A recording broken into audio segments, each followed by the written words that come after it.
lies. Welcome back to BodyBags. This is week number 423. This is a random week. I'll be your host, Jason from Horrific Nightmares, and this week I'll be reviewing Howl from Beyond the Fog. Howl from Beyond the Fog is a 2019 film which runs approximately 35 minutes, so it's a short watch.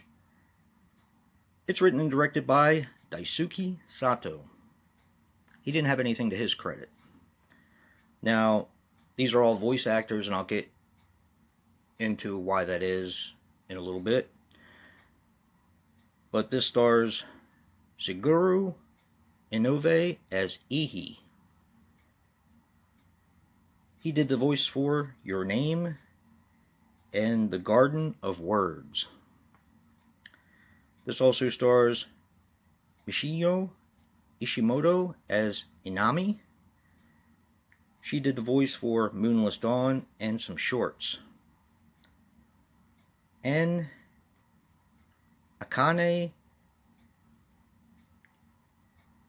Kanamoti as Takiri.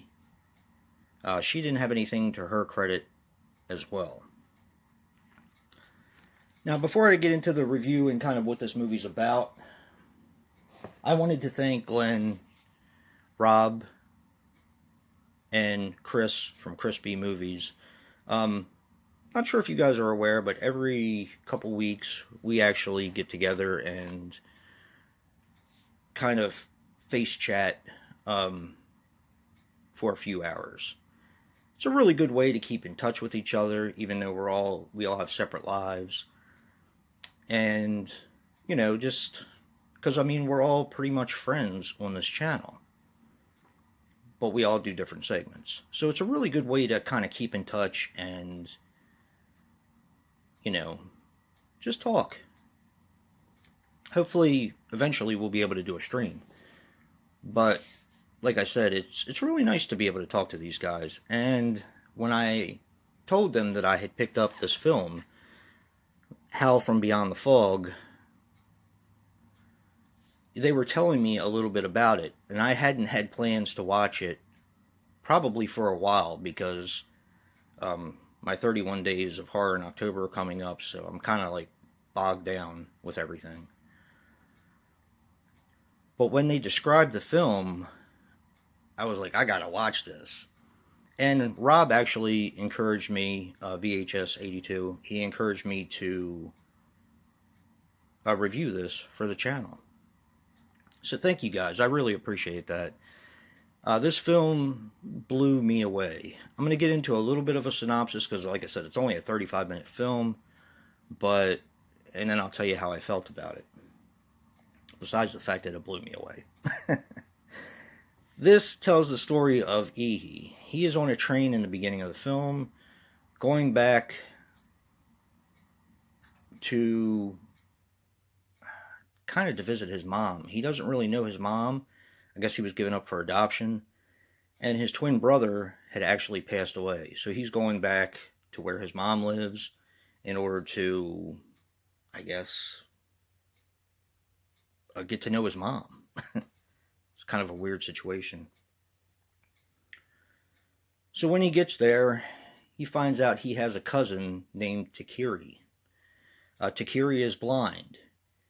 She is the daughter of his mom's sister, who actually got pregnant from a stranger and was kind of a disgrace to the family, as they put it.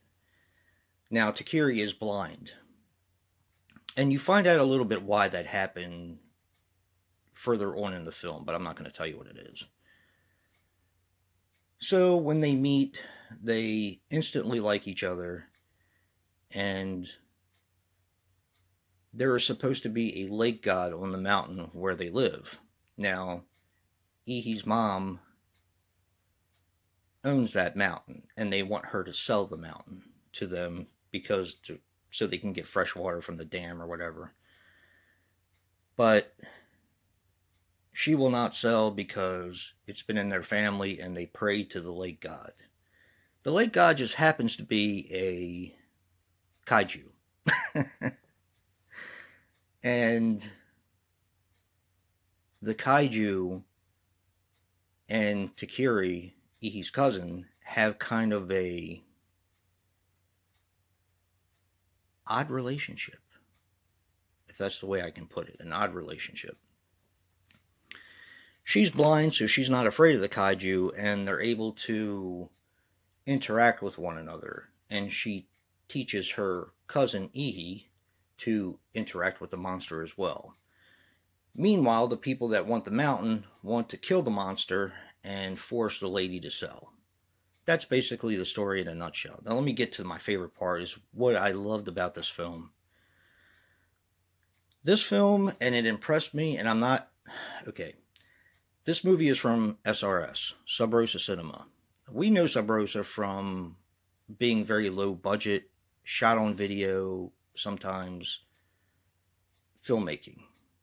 I never thought I would say this, but this movie is beautiful. It's so beautifully done. The soundtrack is gorgeous. The atmosphere is beautiful. I never thought I would say that about a Sub Rosa film. That is not to say that I don't like Sub Rosa, so don't get me wrong. I think Sub Rosa is very important for independent horror, and I like a lot of the stuff that they produce. But this is a very different film from them. That's why it really impressed me.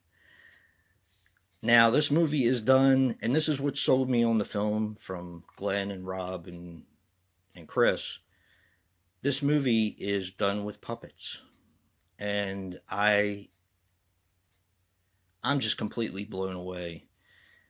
I bought this not really knowing anything about it. Basically, it was cheap at Walmart, and I love kaiju movies, so that's kind of the reason why I bought it. And I hadn't really had any plans on watching it soon. It was probably going to sit for a while, but thank you guys for kind of selling me on the film, because this movie is gorgeous. This is probably the best movie I bought all year.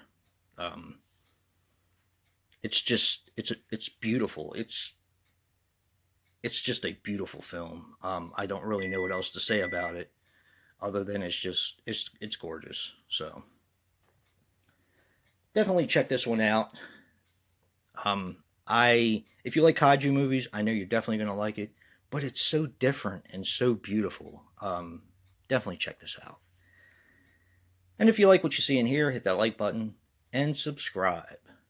And until next time, peace.